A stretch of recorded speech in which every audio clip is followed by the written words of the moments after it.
Hello friends, welcome back to my channel. आपको पता है कि कलाई को मोड़ने को इंग्लिश में क्या कहते हैं या फिर गर्दन को मोड़ने को इंग्लिश में क्या कहते हैं? अगर आप सीखना चाहते हैं कि अलग अलग बॉडी मूवमेंट्स को इंग्लिश में क्या कहते हैं तो इस पूरे वीडियो में लास्ट तक मेरे साथ बने रहिए, क्योंकि आज हम बॉडी मूवमेंट से रिलेटेड कुछ वर्ड सीखेंगे।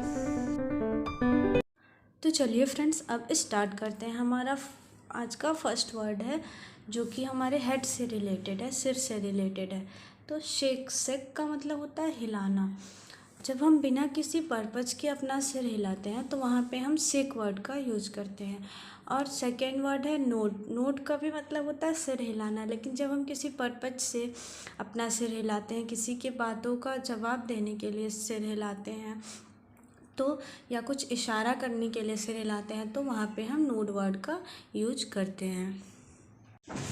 सेकेंड वर्ड है हियर, जो कि हमारे कान से रिलेटेड है। हियर और लिसन दोनों का मतलब होता है सुनना, लेकिन हियर मतलब होता है कि जब हम किसी चीज़ को ऐसे ही सुनते हैं, बिना किसी पर्पज़ के सुनते हैं, जैसे शोर है उसको समझने के लिए नहीं सुनते हैं तो वहाँ पे हम हियर वर्ड का यूज़ करते हैं। लेकिन जब हम किसी बात को समझने के लिए सुनते हैं तो वहाँ पे हम लिसन वर्ड का यूज़ करते हैं। जैसे कि आप एक एग्जाम्पल आप एक देख लो, जब आपकी मम्मी या पापा आपसे बोलते हैं कि लिसन टू मी केयरफुली, तो इसका मतलब है कि वो आपको अपनी बातों को सुनकर समझने के लिए बोल रहे हैं। तो यहाँ पे हम लिसन वर्ड का यूज करेंगे। जो नेक्स्ट वर्ड है वो हमारे आँखों से रिलेटेड है। सी मतलब होता है देखना। अगर हम आसमान में देख रहे हैं और तभी हमको अचानक से हेलीकॉप्टर जाता हुआ दिख गया तो उसके लिए हम सी वर्ड का यूज करेंगे, जैसे आई सॉ अ हेलीकॉप्टर। लेकिन जो सेकेंड वर्ड है वॉच मतलब होता है गौर से देखना। इसको हम टीवी देखने के लिए या टाइम देखने के लिए, तो इसके लिए हम इसको यूज करते हैं। और थर्ड वर्ड जो है वो है एब्जॉर्ब। जब हम किसी चीज़ को ध्यान से देखते हैं तो उसके लिए हम एब्जॉर्ब वर्ड का यूज करते हैं। जैसे आप एब्जॉर्ब वर्ड के लिए बोल सकते हो कि मैंने आपको देखती हूँ कि आप रोज़ पौधों में पानी डालते हो। नेक्स्ट वर्ड जो है वो हमारे माउथ से रिलेटेड है।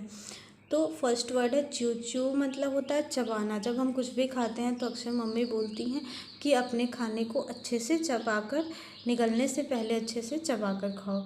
तो इसको हम इंग्लिश में बोल सकते हैं कि chew your food properly before swallowing। निगलने को इंग्लिश में swallow बोलते हैं।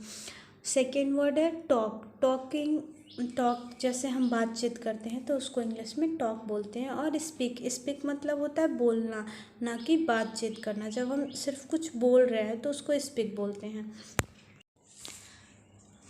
अगला वर्ड जो है वो हमारे नेक से रिलेटेड है। बैंड मतलब होता है मोड़ना। तो जब हम अपना गर्दन मोड़ते हैं तो उसको बैंड बोला जाता है। और अगला वर्ड है श्रग मतलब होता है कंधा उचकाना। कई बार जब हम बच्चों से कोई क्वेश्चन करते हैं और उनको नहीं पता होता है तो वो अपना कंधा उचका के बोलते हैं कि पता नहीं। तो श्रग मतलब होता है कंधा उचकाना और बैंड मतलब होता है गर्दन मोड़ना। अगर कहीं भी गर्दन मोड़ने की बात हो रही है तो उसके लिए हम इंग्लिश में बैंड वर्ड का यूज करेंगे। नेक्स्ट वर्ड जो है वो हमारे हैंड से रिलेटेड है।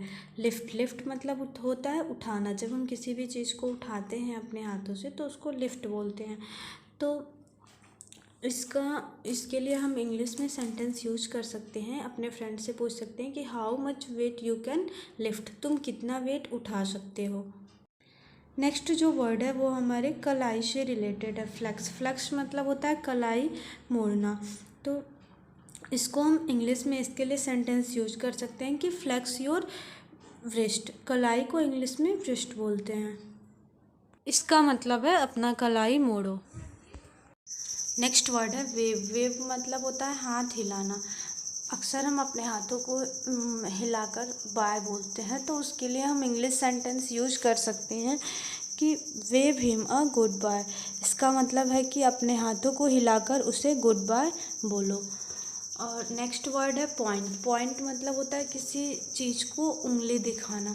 जब हम किसी चीज़ को उंगली दिखाते हैं तो उसके लिए हम पॉइंट वर्ड का यूज करते हैं। अक्सर जब हम शॉप पे जाते हैं तो शॉपकीपर से उंगली दिखाकर बोलते हैं कि वो वाला सामान चाहिए, या शॉपकीपर हमसे पूछता है कि आपको कौन सी चीज़ पसंद है, ज़्यादा पसंद है, उंगली दिखा के बता दीजिए। तो इसके लिए हम इंग्लिश सेंटेंस यूज कर सकते हैं कि point your finger which one you like must. Next word है नील। नील मतलब होता है घुटनों पर बैठना, और इसमें हमारा एक बॉडी पार्ट्स भी छुपा हुआ है, नी। नी मतलब होता है घुटना। तो इसके लिए हम इंग्लिश सेंटेंस यूज कर सकते हैं, पीपल नील वाइल प्रेइंग, यानी लोग पूजा करने के टाइम घुटने पर बैठते हैं।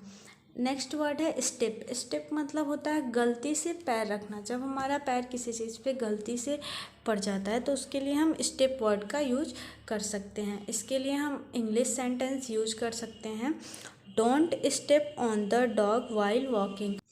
इसका मतलब है चलते टाइम कुत्ते के ऊपर पैर मत रख देना। कर्ल। कर्ल मतलब होता है सिकुड़ना।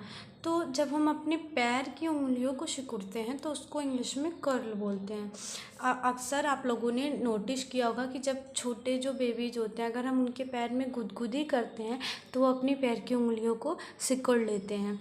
तो इसके लिए हम इंग्लिश सेंटेंस यूज कर सकते हैं, when I tackled the baby on his feet he curled his toes. यानी इसका मतलब ये हुआ कि जब मैं बच्चे के पैर पे गुदगुदी करता हूँ तो वो अपनी उंगलियों को सिकुड़ लेता है। पैर की उंगलियों को इंग्लिश में टोज बोलते हैं।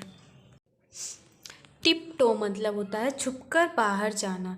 जब हम कहीं से छुपकर बाहर जाते हैं, छुपकर बाहर जाना होता है, तो वहाँ पे हम टिप टो का वर्ड का यूज कर सकते हैं। Let's tiptoe outside quickly, मतलब चलो छुपकर जल्दी से बाहर चलते हैं। सो फ्रेंड्स, आज हम लोगों ने सीखा बॉडी मूवमेंट से रिलेटेड कुछ वर्ड्स और उनका यूज करना, कि उनका यूज हम कैसे और कहाँ कर सकते हैं। तो आई होप आपको मेरी वीडियो पसंद आई होगी। अगर आपको मेरी वीडियो पसंद आई है तो प्लीज़ इसे शेयर, लाइक, फॉलो, कमेंट और सब्सक्राइब करें, और बेल आइकन को भी दबाएं ताकि आपको नोटिफिकेशन मिलता रहे और मेरी कोई भी वीडियो आप मिस ना करें। Thank you.